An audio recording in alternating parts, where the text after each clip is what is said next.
Hello friends, मैं शिवानी आपका स्वागत करती हूँ हमारे चैनल लेट्स रिवाइज पर। दोस्तों, आज से हम शुरू कर रहे हैं टॉप 20 क्वेश्चन की सीरीज़, जो आपके आने वाले सीटेट एग्ज़ाम जो कि सितंबर में होने वाला है, तब तक की ये सीरीज़ लगातार चलेगी, जिसमें 200 से लेकर के 250 क्वेश्चन सबसे ज़्यादा महत्वपूर्ण, जो सबसे ज़्यादा परीक्षा में पूछे जा रहे हैं और अभी तक पूछे आए हुए हैं, जो सारे क्वेश्चन परीक्षा में आ चुके हैं और आगे भी ये क्वेश्चंस परीक्षा में पूछे जाएंगे, जो आपको सीडीपी में 30 में 30 मार्क्स दिला सकते हैं। सो दोस्तों, स्टार्ट करते हैं अपनी इस सीरीज़ को। इस सीरीज़ में आपको मिलेंगे, जैसा कि मैंने अभी बताया है, 200 से लेकर के 250 क्वेश्चंस। दो टॉप 20 सीरीज़ के टॉप 20 क्वेश्चन सीरीज़ के नाम से ये सीरीज़ जानी जाएगी। चलिए स्टार्ट करते हैं दोस्तों। फर्स्ट नंबर क्वेश्चन देखते हैं। First number question, 1 second. हाँ, फर्स्ट नंबर क्वेश्चन हमारा है, which of the following statement is true about the role of heredity and environment. Heredity और एनवायरमेंट, 1 सेकेंड, हेरिडिटी और आनुवंशिकता और पर्यावरण की भूमिका के बारे में कौन सा कथन, मतलब which statement is true. First number देखते हैं, certain aspects of development are influenced by more by heredity and other more by environment. कहते हैं कि जो डेवलपमेंट के कुछ आस्पेक्ट्स होते हैं वो कुछ हेरिडिटी और कुछ एनवायरमेंट से इन्फ्लुएंस्ड होते हैं। हाँ, कह सकते हैं। नेक्स्ट देखते हैं, a child's ability to learn and perform is completely decided by genes. नहीं, बच्चे की जो सीखने की जो क्षमता है या फिर बच्चा जो परफॉर्म कर रहा है वो कम्प्लीटली जीन्स से डिसाइड नहीं हो सकती। इस वजह से option number cut, second number. Third number देखते हैं, good care and nutritious diet can fight of any disorder a child is born with. कहते हैं कि बच्चा जन्म से ही बच्चे को क्या दो, गुड न्यूट्रिशियस, अच्छा पोषण दो, तो बच्चा क्या उसमें अच्छे केयर करने से उसका जो एनवायरनमेंट और वो जो हेरिडिटी है, ये एक बेस्ट एग्जांपल साबित होगा। मतलब ये मानसिकता और पर्यावरण की भूमिका के बारे में एक अच्छा सत्य कथन है। नहीं, ये भी नहीं है कि बच्चे की गुड केयर करने से ही बच्चे की पर्यावरण और आनुवंशिकता पर एक गुड प्रभाव, मतलब गुड इफेक्ट आएगा। फोर्थ नंबर देखते हैं, environment plays a significant role only in child's language development. Environment significant role play तो करता है, बट केवल बच्चे की लैंग्वेज डेवलपमेंट पर ऐसा कुछ नहीं है। इसलिए हमारा बेस्ट ऑप्शन जो है फर्स्ट नंबर है, that is certain aspects of development are influenced more by heredity and other more by environment. इसी का हिंदी वाला वर्जन देखते हैं। देखते 1 सेकेंड। हाँ, इसका हिंदी में लिखा है, आनुवंशिकता और पर्यावरण की भूमिका के बारे में निम्नलिखित में से कौन सा कथन सत्य है। फर्स्ट नंबर पे लिखा है, विकास के कुछ पहलू आनुवंशिकता और कुछ अन्य पर्यावरण से अधिक प्रभावित होते हैं। हाँ, ये बात सही है। 1 सेकेंड। विकास के कुछ पहलू आनुवंशिकता और कुछ पर्यावरण से अधिक प्रभावित होते हैं, ये बात सही है, क्योंकि जो भी सोशलिस्टिक हैं वो सारे के सारे, जैसे कि बोला जाए कि वाइगोत्स्की और पियाजी, ये दोनों लोग बोलते हैं कि जो बच्चे का जब डेवलपमेंट है, that is the product of environment and heredity. ये एनवायरमेंट और हेरिडिटी का क्या है, प्रोडक्ट है। अब इसमें ये नहीं कहा जा सकता है कि एनवायरमेंट कितने % हो सकता है, हेरिडिटी कितने, कुछ भी हो सकती है, बट दोनों का कोई कन्फर्म रेशियो नहीं है। नेक्स्ट देखते हैं, दूसरा नंबर ऑप्शन है, दूसरे नंबर ऑप्शन है, सीखने और प्रदर्शन करने की एक बच्चे की क्षमता जीनों द्वारा पूरी तरह से निर्धारित होती है, जीन्स के द्वारा पूरी तरह से निर्धारित होती है, ऐसा तो नहीं है। इस वजह से ऑप्शन नंबर बी भी कट है। अच्छी देखभाल और पौष्टिक आहार बच्चे के किसी भी जन्मजात विकार को दूर कर सकते हैं। अच्छा, बच्चे को अच्छा खिलाओ और उसकी देखभाल करो। उसके अंदर अगर वो चल भी नहीं पा रहा है या फिर उसके अंदर कुछ मेंटल डिसेबिलिटी है, कुछ भी है, अगर वो अच्छे से, मतलब कहने का सेंस ये है कि माइक पर अगर अच्छे से बोल नहीं पा रहा, तो केवल अच्छा खाना खिलाते रहो, उसकी देखभाल करते रहो, तो माइक पर बोलने लगेगा। अगर नहीं, ये तो इसी टाइप का आंसर हुआ, तो ये वाला भी ऑप्शन हमारा कट हो गया। पर्यावरण केवल बच्चे के भाषा विकास में महत्वपूर्ण भूमिका, केवल पर्यावरण केवल बच्चे के भाषा ही विकास में महत्वपूर्ण भूमिका निभाता है और किसी में नहीं। इस वजह से ये वाला भी ऑप्शन कट है। तो हमारा बेस्ट ऑप्शन हमारा क्या है, फर्स्ट नंबर, विकास के कुछ पहलू आनुवंशिकता और कुछ अन्य पर्यावरण से अधिक प्रभावित होते हैं। चलिए नेक्स्ट मूव करते हैं अपने अगले क्वेश्चन पर। सबसे पहले नंबर पे लिखा है which of the following statement can be attributed to Piaget's theory. इसमें से पियाजे सिद्धांत के अनुसार कौन सा नहीं का, कैन नॉट बी, कौन सा नहीं कहा जा सकता है। फर्स्ट नंबर पे देखते हैं development occur in qualitative stages. हाँ, ये बात सही है कि डेवलपमेंट जो होती क्वालिटेटिव स्टेजेस पर होती है। जैसे कि कह देते हैं कि इस उम्र में इतना डेवलपमेंट होगा, इस उम्र में, तो ये एक तरीके प्रेडिक्ट किया गया है ना। तो इस तरीके से बता। नेक्स्ट वाला ऑप्शन दिया है कि children construct use knowledge about their. ये तो पियाजे भी कहते हैं कि बच्चे अपने ज्ञान का निर्माण स्वयं करते हैं, कि बच्चे जो हैं अपने ज्ञान का निर्माण स्वयं करते हैं, इसलिए पियाजे के अकॉर्डिंग ये वाला तो स्टेटमेंट बिल्कुल भी सही है। थर्ड नंबर देखते हैं learning takes place through constant practice. लगातार केवल प्रैक्टिस करते रहो, सीखना मतलब ऐसे बच्चों से, ये पियाजे के जो सिद्धांतों में से ये नहीं आता है। नेक्स्ट देखते हैं children act on their environment. बच्चा अपने एनवायरनमेंट में एक्ट करता है, ये भी ऑप्शन सही है। तो इस अकॉर्डिंग अगर देखा जाए तो पियाजे की 1 2 एंड 3 ये तो पियाजे के सिद्धांत में आता है। But learning takes place through constant practice अब हमसे ही गलत ही पूछा गया है, तो और ये गलत ही ऑप्शन है। इस वजह से इस क्वेश्चन के अकॉर्डिंग ऑप्शन नंबर 3 सही है। नेक्स्ट मूव करते हैं, पहले इसका हिंदी में भी देख लेते हैं। लिखा है निम्नलिखित में से निम्नलिखित में से कौन सा कथन पियाजे के सिद्धांत के अनुसार कहा नहीं जा सकता। फर्स्ट नंबर पे लिखा है विकास गुणात्मक चरणों में होता है। हाँ, बिल्कुल सही है। बच्चे अपनी दुनिया के बारे में ज्ञान का निर्माण और उपयोग करते हैं, that is also correct. Next लिखा है निरंतर अभ्यास से अधिगम होता है, ऐसा पियाजे ने नहीं कहा है। फोर्थ नंबर पे लिखा है बच्चे अपने पर्यावरण पर क्रिया करते हैं। हाँ, ये भी सही है। तो इस वजह से ऑप्शन नंबर 3 सही है according to the given statement of the question, है ना। नेक्स्ट देखते हैं क्वेश्चन नंबर 3। क्वेश्चन नंबर 3 है which of the following is not a limitation of the pre operational thought. Pre operation जो पियाजे की 4 स्टेजेस थी, एक थी एस, एक थी पी, एक थी सी एंड एक थी F. S for sensory motor stage, P for pre operational stage, C for concrete operational stage and F for formal stage. इसका जो इसका 0 से 2 वर्ष था, इसका 3 से 7 वर्ष था, ये 7 से 11 वर्ष थी इसकी एज, और ये 11 प्लस एज पे। तो फॉर्मल स्टेज जो क्या थी, 11 प्लस एज की जो उम्र है वो फॉर्मल स्टेज में आ जाती है, formal operational stage.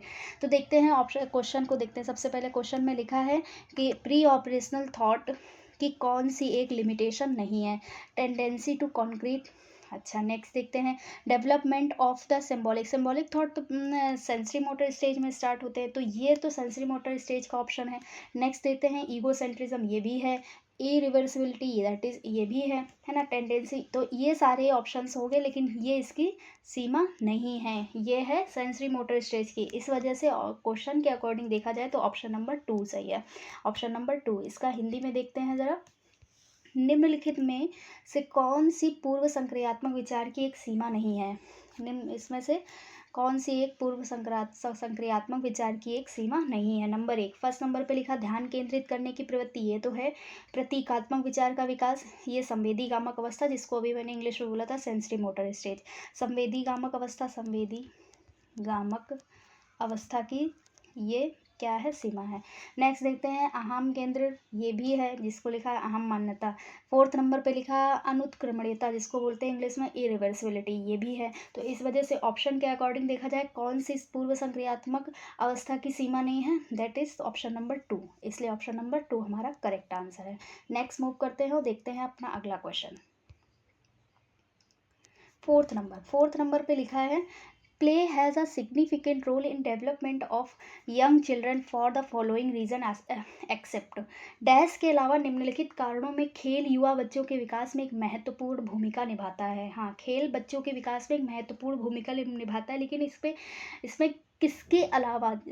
First number पे देखते हैं दे gain mastery over their body, है ना, वे अपने शरीर में मास्टरी। हाँ, बच्चे अगर पूरी अच्छे से तरीके से खेल रहे हैं तो वो अपनी बॉडी को लेकर भी क्या है, सजग हैं। बॉडी को लेकर भी अपने क्या है, सजग है, अपनी बॉडी फिट रख रहे हैं, एंड और भी बॉडी से रिलेटेड जितना भी है सारे एस्पेक्ट्स को ध्यान में रख रहे हैं। सेकंड नंबर पे देखते हैं इट स्टिमुलेट्स देयर सेंसेस। हाँ, ये भी सही है कि जब हम लोग खेलते हैं, हम लोग मतलब कहते हैं कि खेलने से स्वस्थ मस्तिष्क में स्वस्थ व्यक्ति का निर्माण होता है। खेलने से मतलब सारी की सारी इंद्रियां व्यक्ति की काम करती हैं, तो ये हम बिल्कुल बोल सकते हैं कि इनके क्या होते हैं, सेंसेस स्टिमुलेट होते हैं। थर्ड नंबर देखते हैं, it is a just pleasant way to spend time. नहीं, ये केवल समय बिताने का एक आरामदायक तरीका नहीं, इस वजह से ये वाला ऑप्शन कट है हमारा। नेक्स्ट फोर्थ नंबर पे लिखा है, they acquire new skills and learn when to use them, है ना। ये क्या करते हैं, इस वजह से जो 1 सेकेंड, फोर्थ नंबर जो ऑप्शन है ये भी सही है। अब देखा जाए तो क्वेश्चन के अकॉर्डिंग जो हमारा करेक्ट आंसर होगा दैट इज़ आंसर नंबर 3। अब इसका हिंदी में देखते हैं, डैश के अलावा निम्नलिखित कारणों में खेल युवा बच्चों के विकास में एक महत्वपूर्ण भूमिका निभाता है। फर्स्ट नंबर पे लिखा है, वे अपने शरीर पर निपुणता प्राप्त करते हैं, बिल्कुल सही है। ये उनकी इंद्रियों को उत्तेजित करता है, दैट इज़ द बेस्ट, मतलब बहुत ही अच्छी बात है खेल के लिए। अगर देखा जाए तो अगर किसी बच्चे को क्यों खेलना चाहिए, ये इस बात को बता रही है जो ऑप्शन है, ये भी बता रहा है कि हमें क्यों खेलना चाहिए। दूसरा थर्ड नंबर जो है, ये समय बिताने का एक सुखद तरीका है, यही तो ऑप्शन नंबर का कि आपका टाइम नहीं पास हो रहा चलो खेल लें, ऐसा कुछ नहीं। इस तरीके से खेलने वाले कभी मास्टरी हासिल नहीं कर पाते। फोर्थ नंबर क्या है, वे नए कौशल हासिल करते हैं और सीखते हैं कि उन्हें कब उपयोग किया जाए, बिल्कुल सही बात है। इसलिए ऑप्शन नंबर इस क्वेश्चन के according which option is correct for this question, ये होगा सुखद तरीका, दैट इज ऑप्शन नंबर 3। चलिए नेक्स्ट मूव करते हैं अपने अगले क्वेश्चन पर।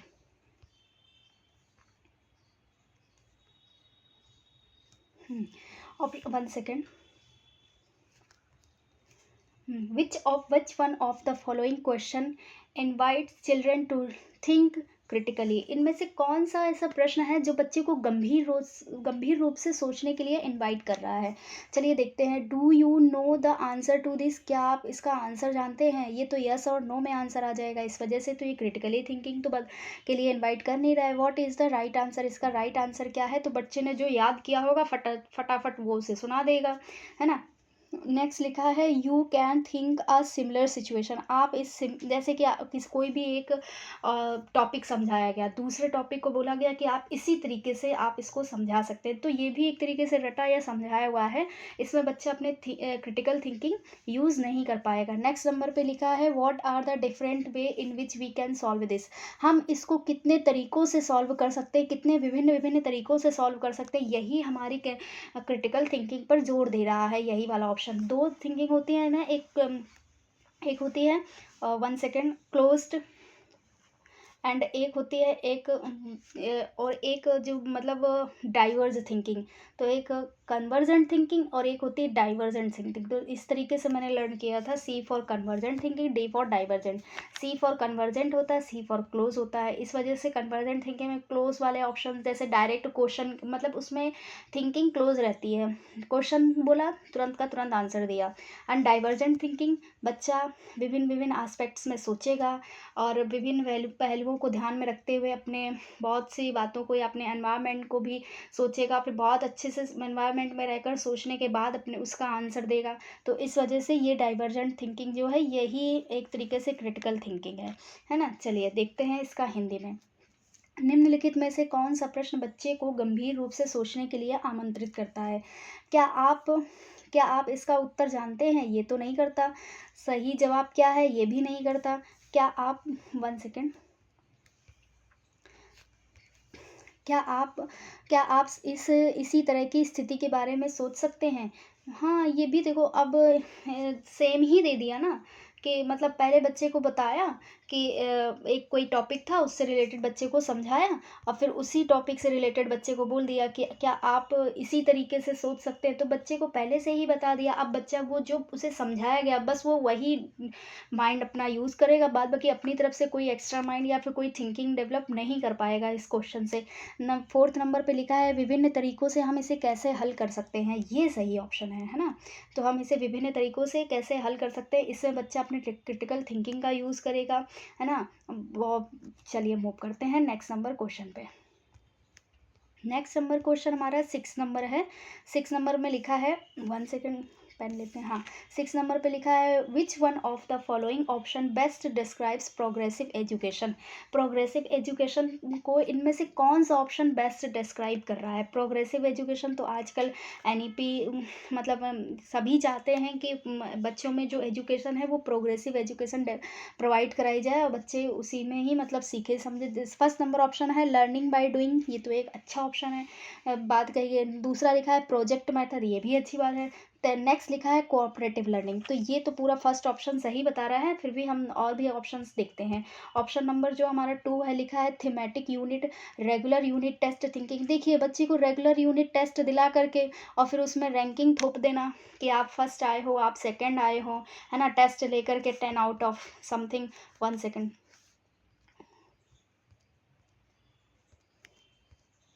10 आउट ऑफ 10 आउट ऑफ 8 आपने कुछ गेन किए, है ना, किसी ने 10 आउट ऑफ 10 गेन किए। तो इस तरीके से बच्चे को इस मतलब बाहर से खुशी दे देना, लेकिन अंदर से उसको बहुत कोई मतलब उसने सीखा नहीं है। रैंकिंग डिसाइड कर देना कि आप फर्स्ट आए हो, आप सेकंड आए हो। नेक्स्ट नंबर पे लिखा है personalised learning, ability grouping and labelling. देखिए बच्चों को लेबल नहीं करना है कि आप बहुत होशियार हो, आप बहुत गंदे हो, ये सब नहीं बोलना। प्रोजेक्ट मेथड ये तो सही बात है, एबिलिटी ग्रुपिंग ये भी ठीक है, लेकिन रैंकिंग, फिर से रैंकिंग की बात हो गई कि रैंक दे देना कि आप फर्स्ट आए हो, आप सेकंड आए हो। इस तरीके से बच्चे में बातें नहीं करनी है। ऐसे बच्चा पढ़ने, जैसे मान लीजिए कि एक बच्चा है, उसको आपने लेवल कर दिया कि तुम तो पागल हो, तुम तो मूर्ख हो, तुम तो मूर्ख हो, हमेशा बेकार ही आते हो, और तो वो अब और ज़्यादा बेकार हो जाएगा, क्योंकि उसने सोच लिया है कि हम तो बेकार हैं, हम पढ़ेंगे तब भी हमें मास्टर सर ऐसे बोलते हैं, नहीं पढ़ते हैं तब भी। तो इस तरीके से बच्चा सीख नहीं पाएगा। प्रोग्रेसिव एजुकेशन का जो इसमें बेस्ट एग्जाम्पल सॉरी ऑप्शन है, that is the option number 1, that is learning by doing project method and cooperative learning. Cooperative बच्चे एक टॉपिक देते हैं, सारे बच्चे उस पर डिस्कशन करते हैं आपस में बैठकर, उस टॉपिक में दिए गए किसी भी क्वेश्चन को, या फिर उसमें मतलब कन्वर्जेंट थिंकिंग का यूज़ करते, अपने अपने मतों में उस पर क्या करते हैं, अपने अपने हिसाब से उस पर आंसर देते हैं। इसका हिंदी नंबर हिंदी का देखते हैं। 1 सेकंड लिखा है निम्नलिखित में से कौन सा विकल्प प्रगतिशील शिक्षा का सबसे अच्छा वर्णन करता है।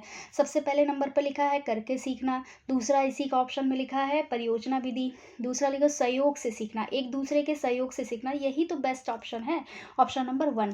जरा देख लेते हैं थीमेटिक इकाइयाँ, नियमित परीक्षण, रैंकिंग करना, नहीं ऐसा कुछ नहीं है, इसलिए ऑप्शन नंबर 2 कट है। व्यक्तिगत अधिगम क्षमता, समूह बनाना, छात्रों की लेबलिंग करना कि तुम मूर्ख हो, तुम अच्छे हो, तुम बहुत ही ज़्यादा अच्छे हो, तुम तो गंदे ही हो, तुम तो हमेशा बेकार ही मार्क्स लाते हो, इसलिए तुमसे तो कोई उम्मीद नहीं की जा सकती, इसलिए इसे हम लोग लेबलिंग बच्चों में नहीं कर सकते हैं। नेक्स्ट देखते हैं परियोजना विधि। हाँ, समूह क्षमता समूह, फिर देखो मतलब क्षमता के अकॉर्डिंग समूह बना देना। एबिलिटी ग्रुप, माफ़ करना, ये वाला एबिलिटी ग्रुप कोई अच्छा ऑप्शन नहीं है, वर्ड नहीं है कि मतलब आप ऐसे हो कि मान लीजिए कि एक क्लास फिफ्थ है, फिफ्थ क्लास के कुछ बच्चे हैं जो 4 क्वेश्चन ही लर्न करते, कुछ 3 क्वेश्चन लर्न करते हैं, कुछ 2 करते हैं, तो इस तरीके से उनसे बोला तुम तो केवल 2 ही कर पाओगे, तो तुम्हारे ऐसा करते हैं 2-2 जो 2-2 क्वेश्चन लर्न कर ले रहे हैं उनका एक अलग ग्रुप बना दे रहे हैं, क्योंकि ये बेकार बच्चे हैं, तुम लोग अच्छे बच्चे हो, तुम लोग आगे बैठा करो बेंच में। इस तरीके से मतलब ग्रुपिंग कर देना एबिलिटी के अकॉर्डिंग। रैंकिंग डिसाइड करना, ये भी कोई अच्छा ऑप्शन नहीं है, मतलब अच्छी बात नहीं है, इसलिए हमारा फर्स्ट ऑप्शन जो है करके सीखना, परियोजना विधि और सहयोग से सीखना, that is the best option of this question. Next move करते हैं, दैट इज ऑप्शन नंबर 1, इसका आंसर क्या होगा, ऑप्शन नंबर 1। नेक्स्ट मूव करते हैं अपने अगले क्वेश्चन पे। क्वेश्चन नंबर 7 में लिखा है which one of the following statement about progressive education explain education is life itself. प्रगतिशील शिक्षा के बारे में निम्नलिखित में से कौन सा कथन बताता है कि शिक्षा स्वयं ही जीवन है। क्या बताता है कि शिक्षा स्वयं ही जीवन है। फर्स्ट नंबर पे देखते हैं school education should continues as long as possible. School शिक्षा को यथासंभव लंबे समय तक जारी रखना चाहिए, ऐसा है क्या, नहीं ये नहीं है, इस वजह से ऑप्शन नंबर कट 1 है ना, ऑप्शन नंबर 1 कट। नेक्स्ट देखते हैं school are not required, children can learn from their life experience. अच्छा, स्कूल की कोई ज़रूरत नहीं है, बच्चे अपने लाइफ के एक्सपीरियंस से सब कुछ सीख सकते हैं, नहीं ये तो कोई अच्छा ऑप्शन नहीं है। नेक्स्ट मूव करते हैं, इसलिए ऑप्शन नंबर 2 भी cut, option number 2 is also cut. Next देखते हैं third number, education schools should be reflect the social and natural world. जो बच्चों में स्कूली शिक्षा जो है वो सामाजिक और प्राकृतिक दुनिया से भी क्या होनी चाहिए, रिफ्लेक्ट होनी चाहिए, जुड़ी होनी, या मतलब बच्चे को सोशल और नेचुरली रिफ्लेक्ट कराए, ये तो बेस्ट ऑप्शन है, that is the best option. 3 number देखते हैं, life is the true educator, जो ज़िंदगी है वही सबसे अच्छा क्या है, वही सत्य शिक्षक है, एक तरीके से ये बात हो गई। तो ऐसा भी कुछ नहीं कि इसलिए अगर देखा जाए तो एजुकेशन इज़ लाइफ इटसेल्फ, शिक्षा स्वयं ही जीवन है, इसका बेस्ट ऑप्शन क्या है, ऑप्शन नंबर थर्ड। इसलिए नेक्स्ट मूव करते हैं और इसका हिंदी में देखते हैं प्रगतिशील शिक्षा। 1 सेकंड। प्रगतिशील शिक्षा के बारे में निम्नलिखित में से कौन सा कथन बताता है कि शिक्षा स्वयं ही जीवन है। फर्स्ट नंबर ऑप्शन क्या है, स्कूल शिक्षा को यथासंभव लंबे समय तक जारी रखना चाहिए, नहीं। नेक्स्ट देखते हैं, स्कूल की आवश्यकता नहीं है, बच्चे अपने जीवन के अनुभव से सीख सकते हैं, अच्छा। नेक्स्ट थर्ड नंबर देखते हैं, स्कूल में शिक्षा सामाजिक और प्राकृतिक दुनिया को प्रतिबिंबित करते हैं, हाँ ये सही है। नेक्स्ट देखते हैं फोर्थ नंबर, जीवन सच्चा शिक्षक है, तो ये भी नहीं सही है, इसलिए जब जीवन ही सच्चा शिक्षक है तो ऐसा करो कि फिर तो खुद ही पढ़ लो सब कुछ, है ना, कभी ज़रूरत ही नहीं पड़ेगी। हम लोग तो अपने वेदों और पुराणों से सीखते चले आए हैं कि गुरु भी रहे हैं, है ना, शिष्य भी रहे, तो मतलब शिष्यों ने अपने गुरु से ही सीखा, चाहे भगवान कृष्ण हो या श्री राम भगवान जी हो, तो सब लोगों ने क्या अपने गुरु से सीखा है। इसलिए अगर ये देखा जाए तो स्कूल में शिक्षा सामाजिक और प्राकृतिक दुनिया को प्रतिबिंबित करे, ये बेस्ट ऑप्शन है इसका। नेक्स्ट मूव करते हैं और देखते हैं अपना अगला question, that is the question number 8, है ना। नेक्स्ट 1 सेकेंड, हाँ, which one of the following can be considered as a contribution of Kohlberg's theory, इनमें से मतलब कोहलर के सिद्धांत में योगदान के रूप में निम्नलिखित में से किसे माना जा सकता है ना। क्वेश्चन नंबर 8 लिखा है, his theory has supported an association between cognitive maturity and moral maturity, कह रहे हैं कि इनके जो सिद्धांत में संज्ञानात्मक परिपक्वता और नैतिक परिपक्वता के बीच एक सहयोग का समर्थन किया, हाँ ये सही है कि इन्होंने क्या किया है, मैच्योरिटी, कॉग्निटिव मैच्योरिटी और मोरल मैच्योरिटी, इन दोनों का क्या किया है, एक इनके सहयोग समर्थन, आपस में समर्थन किया है। नेक्स्ट देखते हैं इन दो वर्ड्स ने, नेक्स्ट लिखा है, the theory has elaborated testing procedures, है ना, इस सिद्धांत में 1 सेकेंड,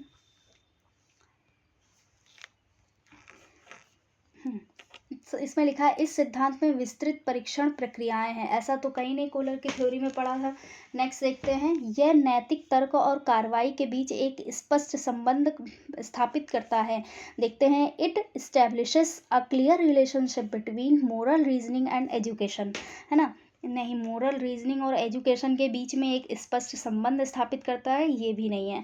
हिज बिलीफ, उनका मानना था, is that children are moral philosopher, वो मानते थे कि बच्चे क्या है, मोरल फिलोसफर। अच्छा, जब बच्चे मोरल फिलोसफर थे तो उन्होंने फिर टेस्ट क्यों लिया हाइंस वाला, इस वजह से देखते हैं उनका विश्वास था कि बच्चे नैतिक दार्शनिक हैं। अच्छा, नेक्स्ट देखते हैं, तो इस वजह से हमारा ऑप्शन नंबर जो फर्स्ट है that is the best option for this question, तो ये हमारा इस वजह से ऑप्शन नंबर फर्स्ट जो है वही हमारा क्या है, आंसर है।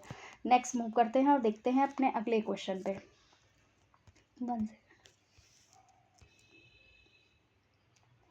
हाँ, क्वेश्चन नंबर 9 क्या है, the zone of proximal development refers to, zone of proximal development जो है वो क्या संदर्भित करता है, रेफर्स में क्या संदर्भित करता है, देखते हैं, the phase when maximum development is possible, उस चरण को जब अधिकतम विकास संभव हो, अच्छा अधिकतम विकास संभव हो, प्रॉक्सिमल डेवलपमेंट तो स्कैफोल्डिंग का एक आसपास का नहीं बोलते हैं, स्कैफोल्डिंग के टाइम जो बच्चे को दिया जाता तो उस टाइप का है प्रॉक्सिमल डेवलपमेंट। देखते हैं, the development phase when child takes complete responsibility for learning, अब ये लिखा है, उस विकासात्मक चरण को जब बच्चा सीखने की पूरी जिम्मेदारी, अच्छा बच्चा स्वयं जिम्मेदारी लेगा।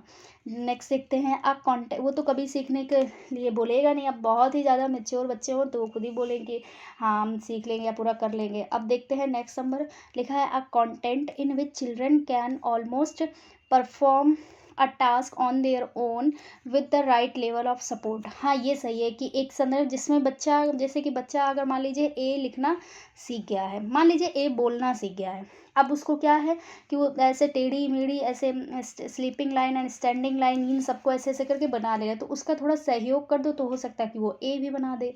तो इस वजह से ये वाला ऑप्शन सही है। जोन ऑफ प्रॉक्सिमल डेवलपमेंट क्या है कि सहयोग देने से वो कार्य स्वयं कर लेगा, है ना। कोई बाहरी MKO कोई मोर नॉलेजेबल अदर पर्सन हो, वो उसको अगर थोड़ा सा हेल्प कर दे तो बच्चा उस कार्य को स्वयं कर लेगा। इस वजह से ऑप्शन नंबर 3 तो सही लग रहा है। नेक्स्ट देखते हैं, the point in learning when support can be withdrawn, है ना। नेक्स्ट लिखा है, उस सीखने के बिंदु को जब सहयोग वापस लिया। अच्छा, सहयोग वापस लिया जाए मतलब जब ज़रूरत है सहयोग की तब वापस ले लो, तो ऐसा नहीं है, इसलिए ऑप्शन नंबर 3 सही है। क्या लिखा है, a context in which children can almost perform a task on their own with the right level of support. एक संदर्भ को जिसमें बच्चे सहयोग के सही स्तर के साथ कोई कार्य लगभग स्वयं कर सकते हैं। अगर सहयोग दे दिया जाए तो लगभग उस कार्य को वे स्वयं कर सकते हैं। इसलिए ऑप्शन नंबर क्या देखते हैं, ऑप्शन नंबर हमारा इसमें क्या सही था, 3। अब देखते हैं अपना अगला क्वेश्चन।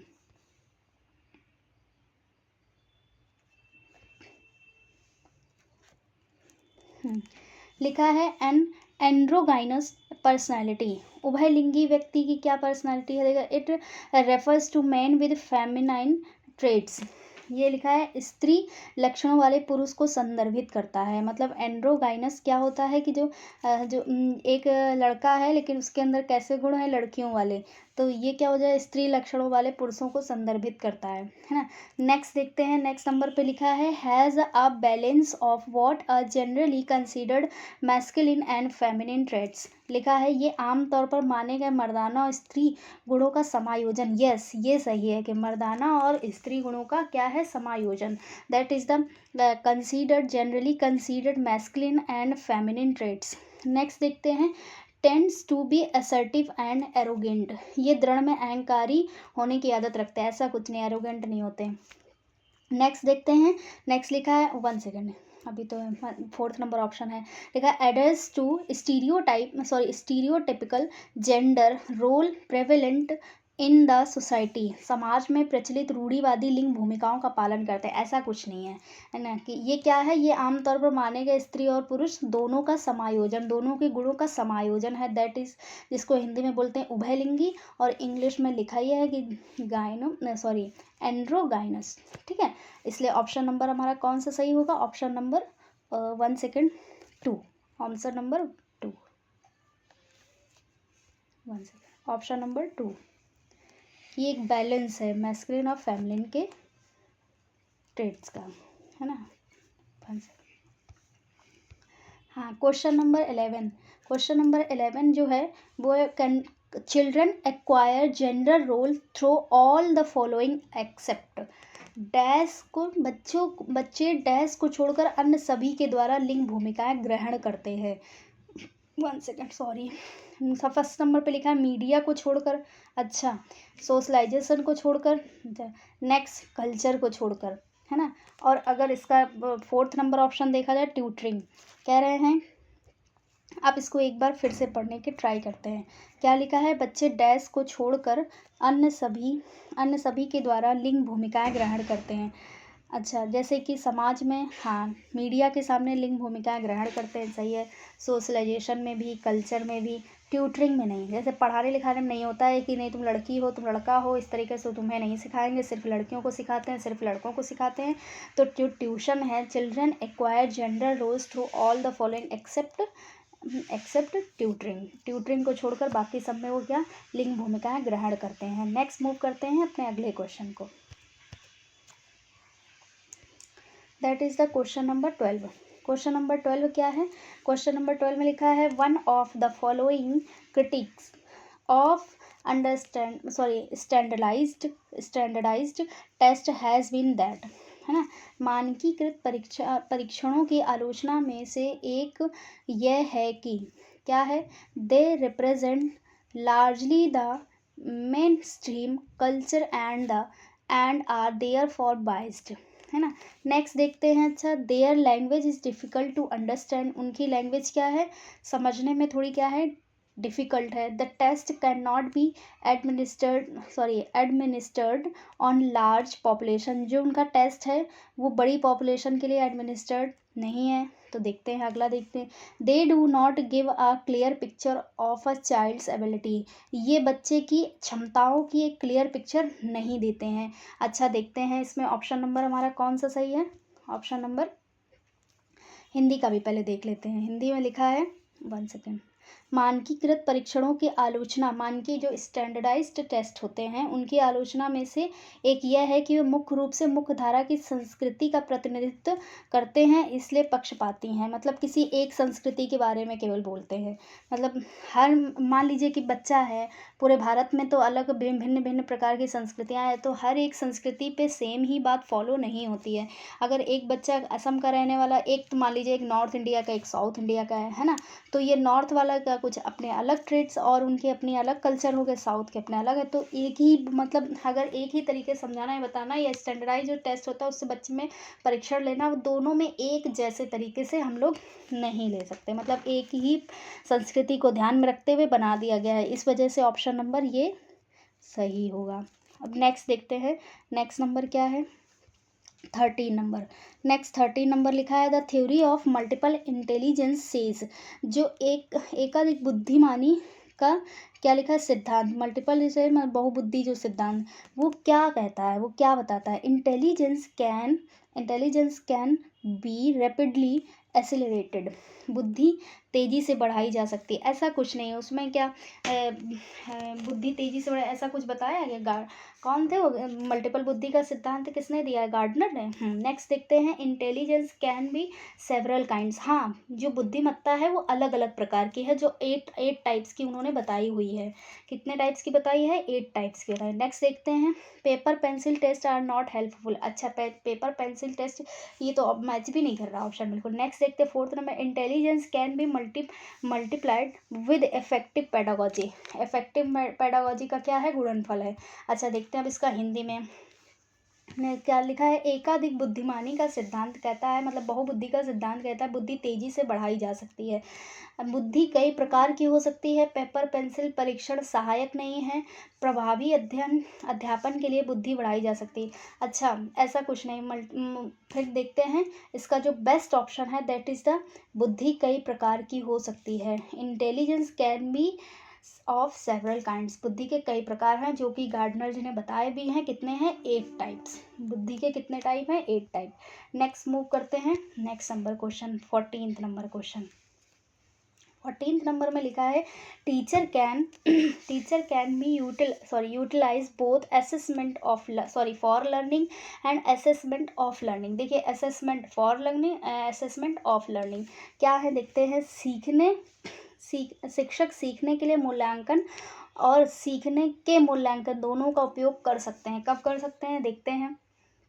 फर्स्ट नंबर पे लिखा है, know children's progress and achievement level, बच्चों की प्रगति और उपलब्धि स्तर को जानने में। हाँ ये बात सही है, बच्चों की प्रगति और उपलब्धि स्तर को जानने में ये क्या है, assessment for learning and assessment of learning, ये दोनों जो टेस्ट हैं ये बच्चे की बुद्धि स्तर को जानने के लिए ही होते हैं। दूसरा क्या है, know learning needs of child and select teaching strategy accordingly, बच्चे की सीखने की ज़रूरतों को जानने में तदनुसार शिक्षण रणनीति का चयन करें। मतलब बच्चे की ज़रूरत क्या है, बच्चे क्या चाहता है उस हिसाब से बच्चे की शिक्षण रणनीति का चयन करें, ये नहीं ऑप्शन सही है। नेक्स्ट देखते हैं, नेक्स्ट लिखा है, assess child's performance at periodic interval and certify his और परफॉर्मेंस, मतलब 3rd नंबर पे लिखा है, आवधिक अंतरालों पर बच्चे के प्रदर्शन का आकलन करने और उसके प्रदर्शन को प्रमाणित। अच्छा मतलब कि जैसे यहाँ इंग्लिश में एसेस चाइल्ड्स परफॉर्मेंस, बच्चे की जो परफॉर्मेंस है उसको एसेस करना, and periodic intervals and periodic time to time test like certifying his her performance, उसकी परफॉर्मेंस को सर्टिफाई करना, इसके लिए नहीं है ये टेस्ट। दूसरा देखते हैं मॉनिटर चिल्ड्रंस प्रोग्रेस, बच्चे की जो प्रोग्रेस है उसको मॉनिटर करना। एंड सेट अप्रोप्रिएट गोल, और एक अप्रोप्रिएट गोल सेट करना। फिल देयर लर्निंग गैप्स, उसके जो लर्निंग गैप्स रह गए हैं, जो उसमें वो सीख नहीं पाया है, उनके लिए एक अप्रोप्रिएट गोल सेट करना कि वो जहाँ जहाँ लर्निंग गैप से क्या बच्चे ने क्या नहीं सीख पाया, बच्चे में क्या कमी है, अभी उसने इस चीज़ को क्यों नहीं इन सबको पूरा करने के लिए मतलब ये टेस्ट है। ऐसा भी कुछ नहीं, बच्चे की प्रगति की निगरानी एंड और उनके सीखने के अंतराल को भरने के लिए उचित लक्ष्य निर्धारित करने में, ऐसा नहीं है, ठीक है। और इस वजह से ऑप्शन नंबर हमारा क्या सही है, 1 सेकेंड, ऑप्शन नंबर हमारा know children's progress and achievement level, बच्चे की प्रोग्रेस और अचीवमेंट लेवल को जानना, ये सही है, ठीक है। That is option number 1। Next move करते हैं और देखते हैं अपना अगला वाला क्वेश्चन क्या है। नेक्स्ट क्वेश्चन हमारा है which one of the following is not related to continuous and comprehensive evaluation, निम्नलिखित में से कौन सा सतत और व्यापक मूल्यांकन से संबंधित नहीं है। Which one of the following is not related to continuous and comprehensive evaluation. First number क्या है, फर्स्ट नंबर लिखा है it has been mandated by the right to education act of India, इसे भारत के शिक्षा के अधिकार अधिनियम द्वारा अनिवार्य किया गया है। अच्छा, नेक्स्ट देखते हैं, इनका फर्स्ट वाला ऑप्शन तो ये बता रहा है, सही है कि गलत, ये बात बता। नेक्स्ट लिखा है it is an integral part of teaching learning process, ये एक शिक्षण अधिगम प्रक्रिया का एक अभिन्न अंग है। नेक्स्ट देखें it focuses on child's achievement in difficult learning areas, ये विभिन्न ये विभिन्न शिक्षा क्षेत्रों में बच्चों की उपलब्धि पर केंद्रित है। नेक्स्ट क्या लिखा है फोर्थ नंबर पे, इट इज़ यूजफुल टू लेवल चिल्ड्रन एज स्लो पुअर और इंटेलिजेंट। अच्छा, ये बच्चों को धीमे, खराब और बुद्धिमान के रूप में चिन्हित करने में उपयोगी है। यही तो गलत ऑप्शन है, यही दैट इज़ द